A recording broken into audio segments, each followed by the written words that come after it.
If you saw how unstable the tripod I'm using is, that's so tilted. I have no fucking idea what's happening today, but I can seem to do a fucking video right. I'm fucking tired of repeating myself over and over and over. Couldn't be okay, right? Couldn't be okay.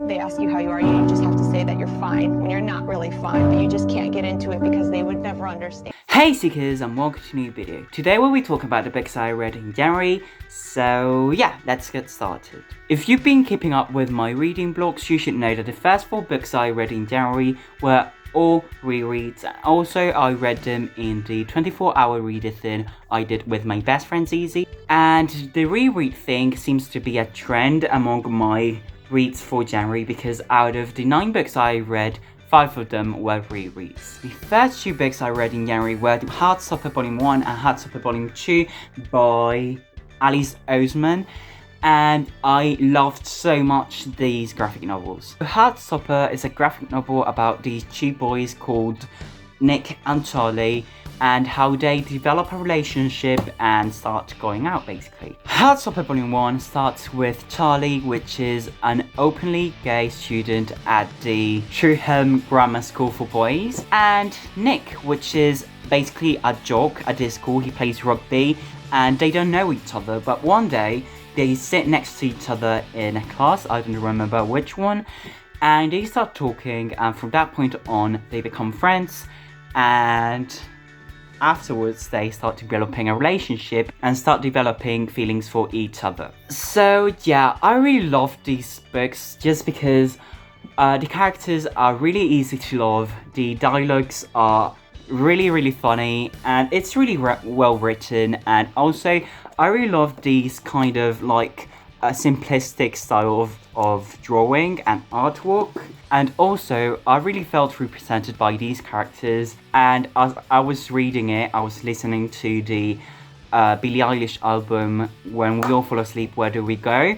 And even if it doesn't seem like they would go hand by hand because Billie Eilish is like depressive and this is like the cutest thing ever, I really liked that experience, and I really liked both the album and the graphic novels, so that's a recommendation for you there. And yeah, I cried, as with everything, but yeah. The next book that I read last month was A War of Gifts by Orson Scott Card. This book is a really short book, as you can see, and it's a novella that takes place in the Ender's Game universe. And if you don't know anything about that book, it is a science fiction book. It's about this kid that is sent to a space station to learn how to fight an alien species.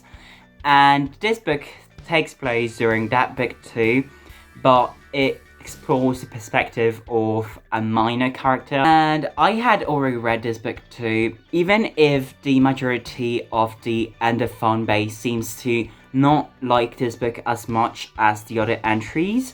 I really enjoyed it because it explores themes that are not that explored in the other books in the series. As for example, religion, and also I think it was really interesting to get to know more about the universe and these characters, and I give it 4 stars because even if I think it was enjoyable, I do believe it doesn't add much to the overall story. The last book that I read during the 24-hour readathon I did was The Perks of Being a Wallflower, which could be considered my favourite book. So I read this book like 3 years ago for the first time, and it was a really big impact for me.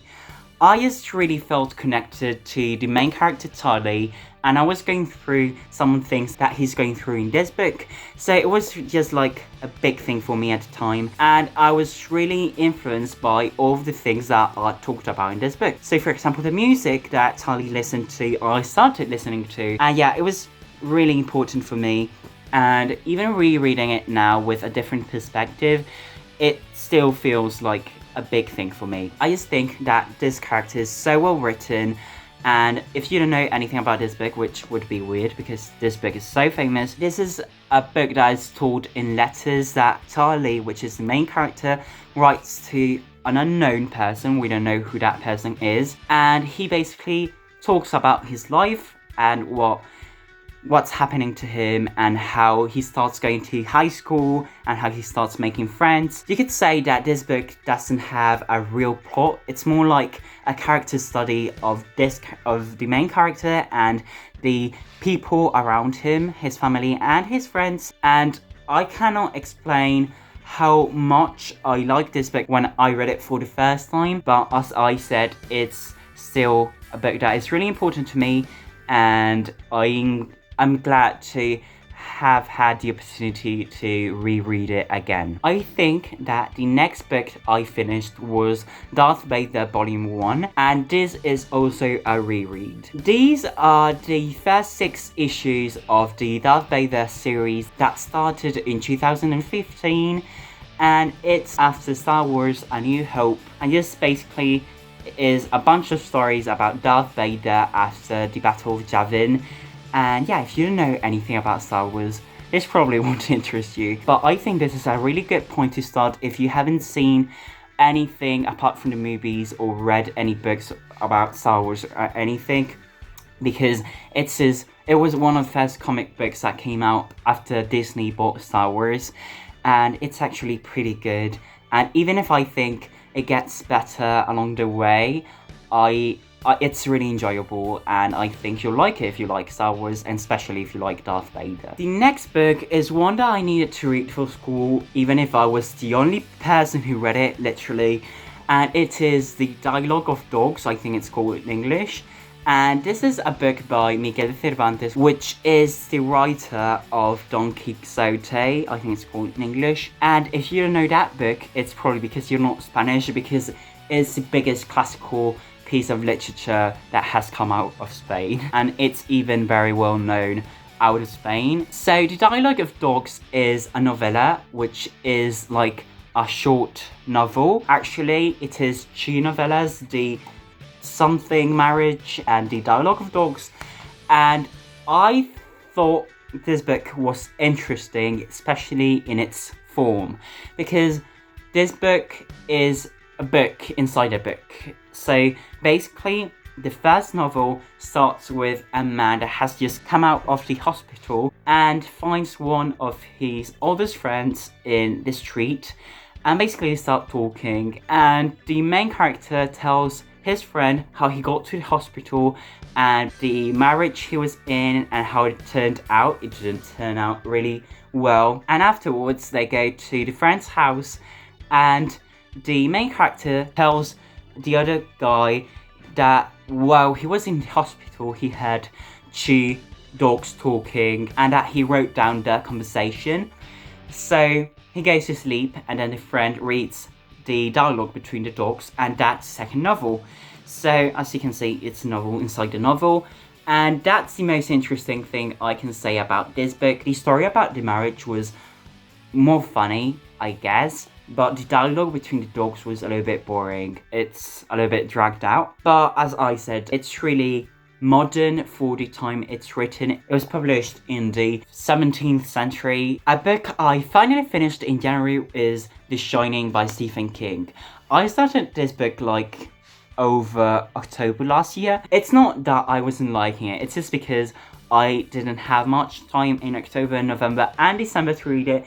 So I finally did, and it was amazing. I think this is a brilliant deep study of the characters in this book, and if you, again, don't know anything about it, it's about this family that go to an isolated hotel while it's closed because the father gets a job as caretaker, and basically this hotel is haunted, but that's not the worst part. The worst part is that these characters are really complex and they have like lots of issues. So you could say that this book is about how this family, which is already troubled, starts getting crazier and crazier and crazier thanks to this hotel. And I think with Stephen King books so far for me is that if you like his characters, you're going to love his books. But if you're not connected to characters, you don't feel identified by them, it will probably bore you. I say this because with, for example, Silent Lot, which was even longer than The Shining, I felt connected just to some of the characters. I felt a little bit dragged with that one. And even if in the middle this one was a little bit dragged too, when I started switching between the audiobook and the physical copy, I fled through it. And one could say that the real horror of this book is alcoholism, because it's one of the things that makes Jack, the father in this family, start going crazier and crazier. Well, yeah, I just think that this book was incredible. I give it 5 stars, and yeah, so yeah. Oh, what's happening to me today? By the way, if you want to know more about what I think about these books, you can check my Goodreads down below, because I'll probably do reviews of every and each of these books, even if I might take a little time. Sorry for that. Check the links down below. So that's going to be the end of this video. Make sure to leave a big thumbs up below if you liked it. Subscribe and follow me on my social media, which will be linked down below, and on my main channel, which will be like over here, I think. But yeah, thanks for watching, and I'll see you in the next video. So yeah, whew, that was exhausting.